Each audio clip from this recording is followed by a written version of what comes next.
আমাদের এক ছোট ভাইয়ের ট্রান্সফার হয়ে গেছে, সে আজকে চলে যাব।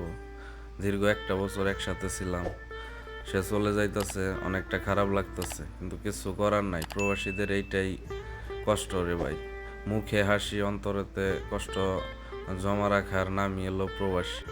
দীর্ঘ একটা বছর সবার সাথে একসাথে ছিল, সুখ দুঃখে পাশে ছিল। কোনো ভুল টুল নাই, ভালোভাবে থাকবো, দেখে হইলে থাকবো।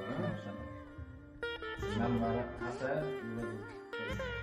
হ্যাঁ, চিন্তা আমার এটা লাগবে রামু রিসিভ করবো এটা আর কিছু সময় আছে, কিছু সময় পরে আমাদের ছেড়ে চলে যাবে। প্রবাসীদের এইটাই কষ্ট ভাই। দেশে থেকে আসার সময় সবাইকে ছেড়ে আসতে হয়, তখন এক কষ্ট। তারপরে আসার পরের থেকে যে ভাই কষ্ট, এই কষ্ট সব সময় প্রবাসীদের থাকে। এটা কিছু করার নাই, প্রবাসীদের জীবনটাই ভাই কষ্টের জীবন। কষ্টে কষ্টে প্রবাসীদের জীবন পার করতে হয়, কিছু করার নাই। দোয়া করি যে জায়গায় যাইব ওই জায়গায় যাইয়া জানি ভালো থাকে, সবার সাথে জানি মিলাজিলা থাকতে পারে, মিলাজিলা চলতে পারে। দেশে থেকে আসার সময় যে কষ্টটা লাগে, ঠিক সেম সেই কষ্টটাই লাগে যখন এক জায়গায় থেকে ট্রান্সফার হয়ে আরেক জায়গায় চলে যেতে হয়, তখন অনেকটা কষ্ট লাগে। কিন্তু কী করার, কিছু করার নাই ভাই। প্রবাসীদের জীবনটাই এইরকম, কষ্টে কষ্টেই প্রবাসীদের জীবনটা পার করতে হয়।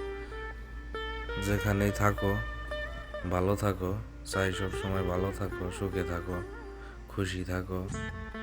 আর যদি কখনো কোনো প্রয়োজন পড়ে একটু যোগাযোগ করো, পাশে থাকার চেষ্টা করো।